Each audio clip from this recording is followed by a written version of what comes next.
El tema, voy a recibir al doctor Walter Albán. Él ha sido defensor del pueblo, ha sido también ministro de Estado y con él queremos tener una posición clara en torno a esto. Señor Walter Albán, muy buenas noches, bienvenido.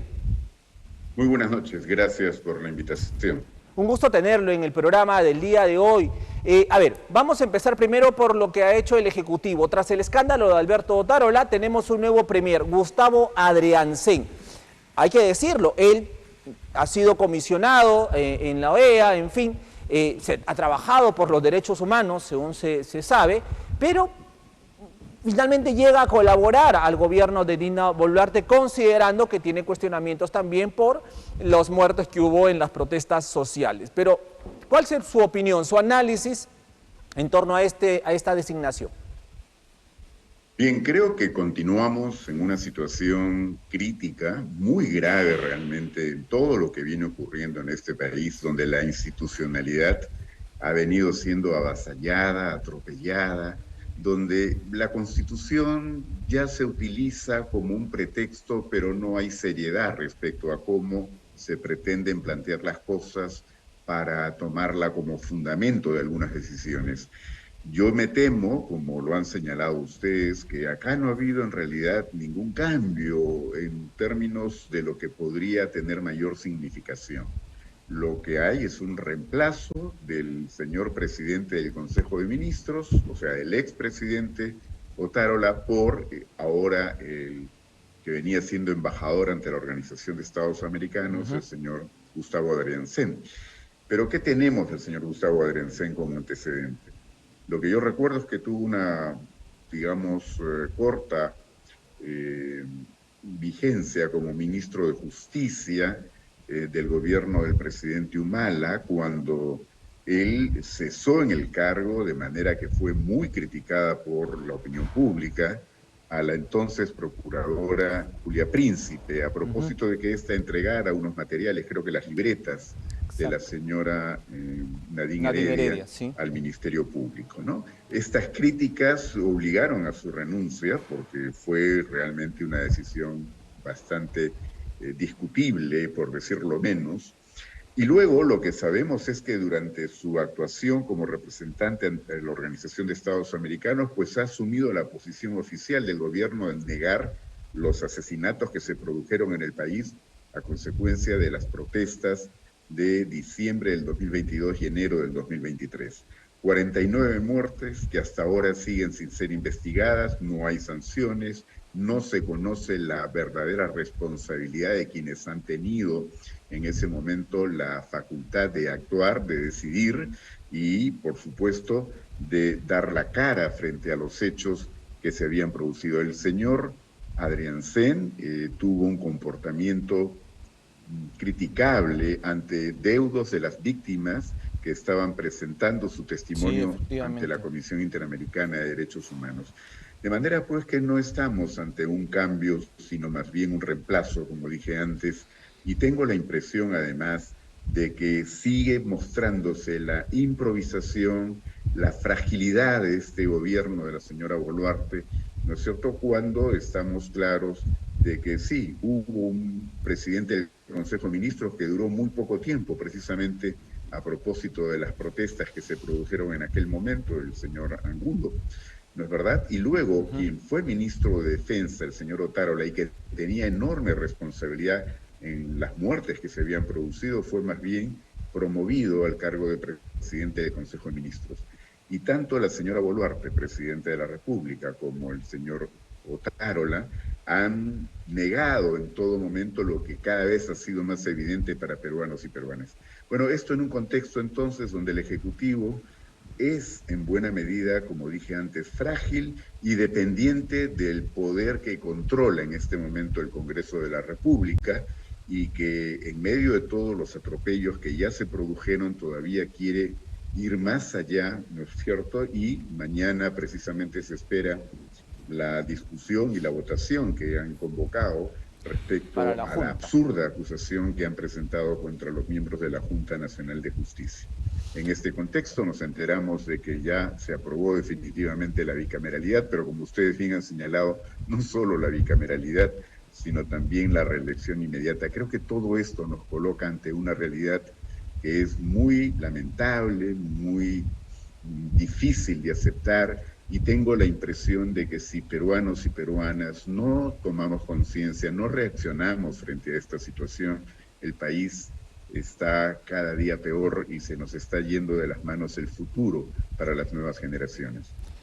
Sí, efectivamente, doctor Albán. Sin embargo, el día de hoy, ojo, por eso, ¿qué busca el gobierno finalmente? Esa es la pregunta a donde voy, porque a raíz de la salida del señor Otárola, el gobierno ha tenido la oportunidad de poder reconformar su gabinete. Hay muchos ministros que van a ser interpelados con el riesgo de censura, como el ministro del Interior, el ministro de Energía y Minas, en fin. O sea, la señora Boluarte tuvo la oportunidad de refrescar, ¿no?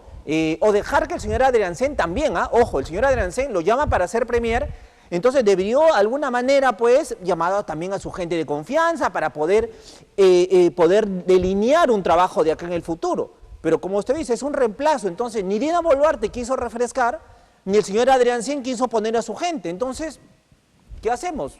Una pieza por otra, pero que no trae mayor trascendencia. Definitivamente creo que eso es lo que resulta más desesperanzador, ¿no? Ya lo han señalado otros y yo creo que vale la pena reiterarlo. El señor Otárola no cayó por las muertes, por las decenas de muertes y asesinatos que se produjeron durante las protestas, ¿no es cierto?, en diciembre del 22 y enero del 23, y sin embargo, por un escándalo que algunos podrían calificar hasta farandulero, finalmente tuvo que dejar el cargo. Esto es lo triste en el país, ¿no? O sea, nos manejamos no respecto de digamos, lo significativo, las cuestiones de fondo, sino más bien por todo lo superficial. Por eso es que digo, efectivamente, podríamos haber estado ante la posibilidad de que este gobierno, ¿no?, recompusiera en este momento el gabinete, pero bajo la conducción de alguna persona que tuviera la suficiente autoridad, autonomía, independencia, posibilidad de convocar confianza y armar un gabinete en serio con gente que pueda hacer frente a los más graves problemas que en este momento tenemos y que no pareciera haber forma de enfrentar con éxito, como la inseguridad ciudadana, como el problema de la salud, como el problema de la economía, como el problema del hambre. En fin, creo que todo esto está golpeando muy fuerte a peruanos y peruanas, doctor Albán.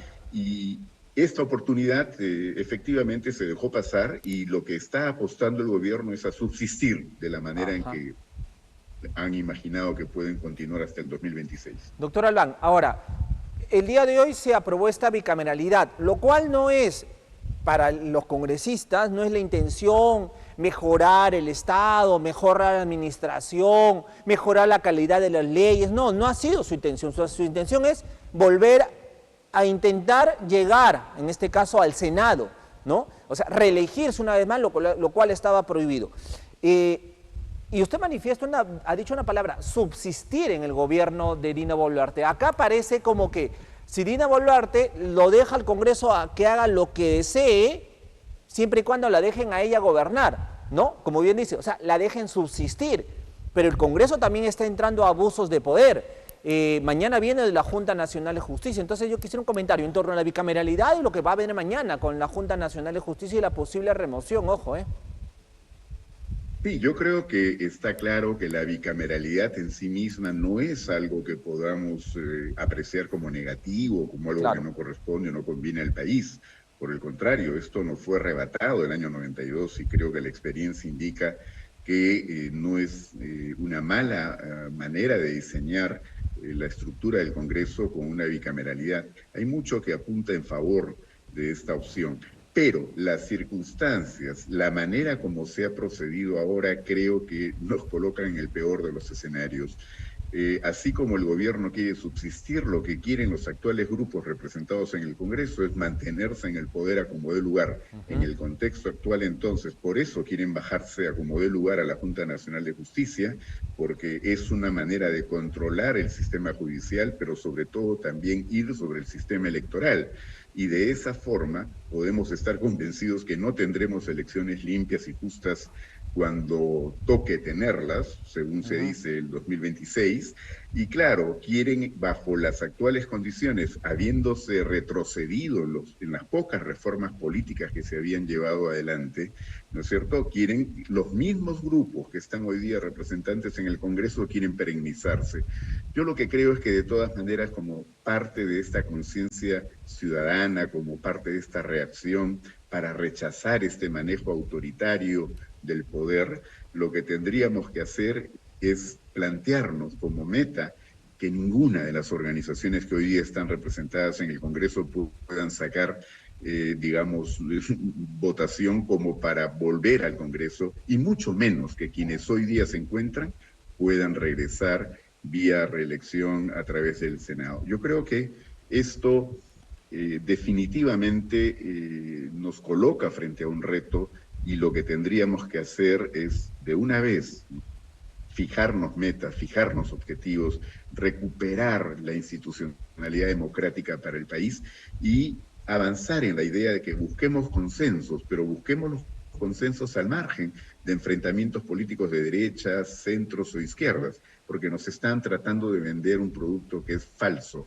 Aquí lo que hay en el Congreso en este momento son alianzas mafiosas, no ideológicas, no políticas. Por eso es que se puede entender que grupos como Perú Libre o Bicentenario voten pues al lado de Renovación Popular o del Fuerza Popular. En fin, exacto, creo que hay muestras sobradas de que lo que existe es una conjunción de intereses, y en muchos aspectos intereses que ni siquiera pueden soportar un análisis de lo que necesita el país, es más bien intereses para beneficiarse de este ejercicio autoritario del poder.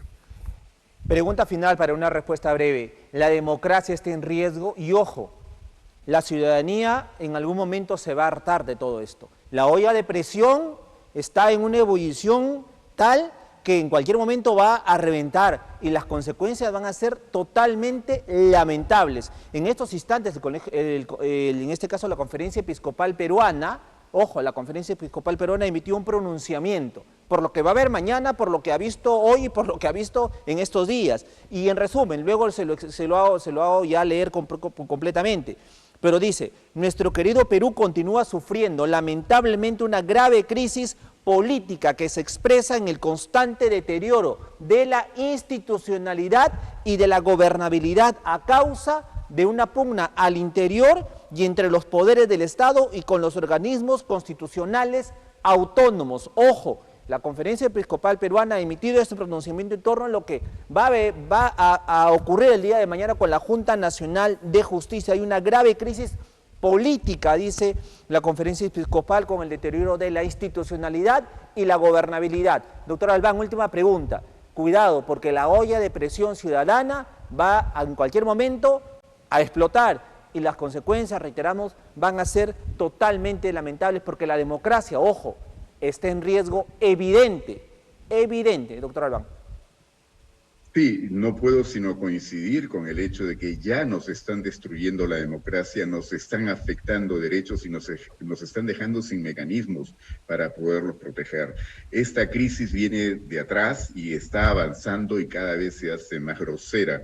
Creo que es indispensable que la ciudadanía reaccione, y he leído el comunicado de la Conferencia Episcopal, lo suscribo 100%. Creo que toda persona seria, honesta en este país que quiere devolverle decencia a la política tiene que coincidir con el planteamiento que ahí hemos podido conocer. Doctor Walter Albán, muchísimas gracias por estar esta noche con nosotros. Queríamos nosotros comentar con una voz autorizada como es la suya. Usted ha sido defensor del pueblo, ha sido ministro de Estado, así que conoce también la realidad. Y le agradezco. Un abrazo a la distancia, doctor Walter Albán. Muchas gracias.